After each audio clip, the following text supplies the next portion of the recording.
si Mao Ning ng China, pinaatras lahat ng barko sa ayungin. Wow, it's impossible. Nakapagtataka, no? Ang China, pinaatras ang barko sa Ayungin Shoal. At isa pa, ang natakot sa pagbabanta. Ang China, natakot sa pagbabanta ni Secretary Guibo.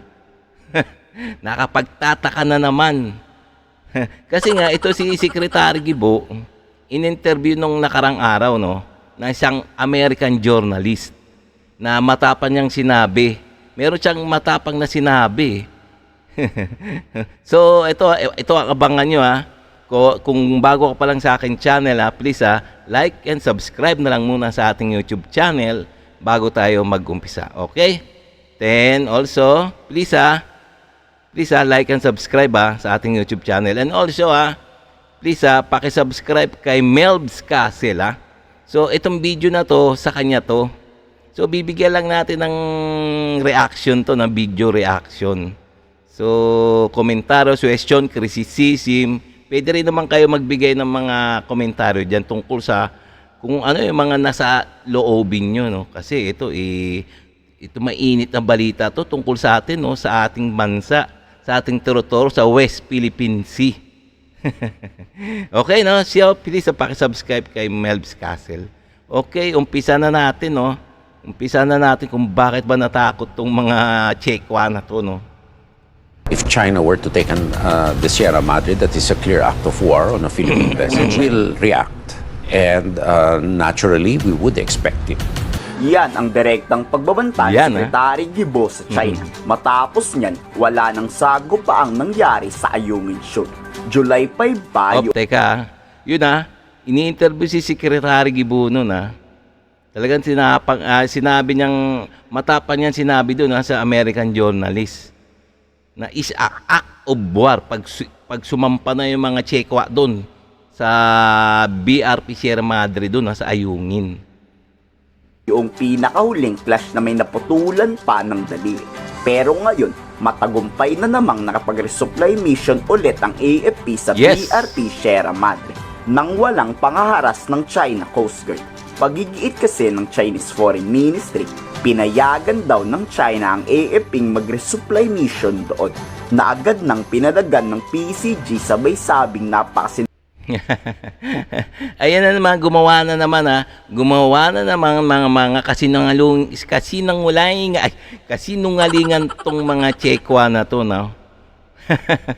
And sabi nila, ang report nila dun sa kanilang bansa na pinayagan daw nila ang Armed Forces of the Philippines o ang AFP na mag-resupply mission sa Ayungin Shoal.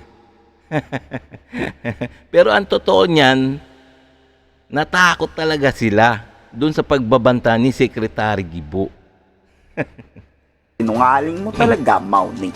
Hindi kailanman magpapaalam ang AFP dahil teritoryo at pagmamayari yan ng Pilipinas. First of all, we don't need to ask permission from the Chinese government.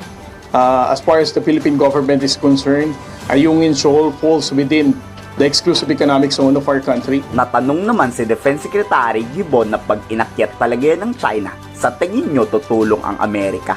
Nabubulok na raw kasi ang barko kaya tingin ba ng AFP makikipagpatayan ang US para dyan? Sinagot agad yan ng Secretary Guibo. Oo, nabubulok yung barko, pero may buhay na nakatira dyan. Di raw papayag ang Pilipinas na patayin tayo ng China nang hindi tayo lumalaban. You're talking about a rusty old warship. How realistic is it to expect the United States to intervene over the fate of a warship like that? There are people in there. That is an outpost of Philippine sovereignty. So we're not talking about a rusty old vessel solely. We're talking about a piece of Philippine territory in there. Kahit ang Philippine Navy itinangging hindi tayo magpapaalam kailanman sa China. Teka, tingnan nyo naman matapang na sinagot ni Secretary Guibo yung tanong ni American journalist na sa tingin ang tanong kasi ni American journalist, sa palagay mo ba na makipaggera ang Amerika dyan sa lumang barko na kinakalawang. Ayun ang tanong ha. Hirap sagutin nun ha. Ngayon, ang sinagot naman ni Secretary Gibo ay ito. Ayan o, ang sabi niya, oo. Hindi pinag-uusapan ang bulok at lumang old ship. Ayun ang sabi ni Gibo, no? Ang pinag-uusapan dito yung sovereignty rights ng Pilipinas sa Ayungin Shoal. At may tao doon sa loob. 'Di ba sabi ni Secretary Gibo, there is a people inside. So talagang makikipagpatayan ang mga tao namin diyan in case na inakyat sila ng mga intruder o yung mga mananakop sa kanila. Makipagpatayan talaga daw yung mga Marines doon, Marines ng BRP Sierra Madre diyan pag inakyat sila. Ayun ang sabi ni Secretary Gibo. At isa pa, pag inakyat daw yan, sabi ni Secretary Gibo, it's a act of war. Maipaggera talaga ang Pilipinas sa mga Chino. Ayun ang sagot ni Secretary Gibo. At siyempre, aalalay na yung Amerika. Ganon, ang tapang na sinagot ni Secretary Gibo, no? Sana nga maging presidente to kumandidato ng pagka-presidente to si Secretary Gibo, no? Sigurado to, panalo. Panalo to, oh. Sana nga, no? Kasi pinaglalaban niya ang sovereignty, ang rights ng Pilipinas. Gagawin raw ng AFP ang gusto nila nang hindi sinasaguni sa mga Chinese. LP-57 BRP Sierra Madre is a commissioned vessel of the Philippine Navy. Yes. It is in Ayungin Shoal or Second Sama Shoal, which is a low tide elevation within our EEZ. Yun. We have sovereign rights on the waters adjacent to LP-57 Second Sama Shoal. The Philippine Navy in particular and the AFP in general does not need to seek any permission from any foreign power.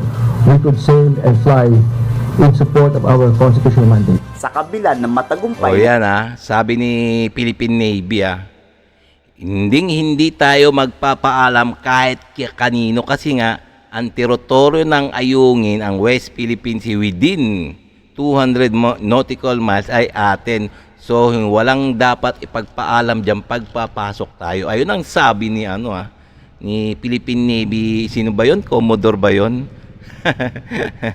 Wala natin kung matatapang talaga sila pagdating sa sa mikropono. Ewan ko lang na. Sige, diretso pa natin. supply mission, may presensya pa rin ang China na nakasunod sa AFP. Ang iniisip ng militar, baka may biglang pag-atake gawin ng China. Yan raw ang pinaka-tinututukan at binabantayan ng sundalo natin. It's really not alarming in terms of the numbers, but what we are really concerned about is their actions towards our own troops. So we keep on repeating that, of course, we will always look out for the welfare of our troops on the contested waters. Hindi tayo dapat magpakakampante sa China. Baka mamaya may sorpresa talagang gawin sa atin. Ano sa tingin nyo ang dahilan bakit hindi nanggulo ngayon ang China? I-komento sa baba yung salo. Okay, no, mga guys, no? Ang sabi, baka may isang sorpresang, sorpresang gagawin ng mga Chino kung bakit nananahimik ngayon. Bakit hindi nanggulo sa resupply mission? Baka may ibang binabalak daw. Pero nakahanda naman daw, nakahanda naman daw ang ating depensa, ang ating armed forces, kung ano mang gawin. Sana nga, no? Natakot na talaga. Sana natakot na talaga ito ng mga Chekwa na to. Okay, no? So, hanggang dito na lang tayo, mga guys, Kung bago ka pa lang sa aking channel, please, like and subscribe na lang muna sa ating YouTube channel bago tayo magsara. Okay?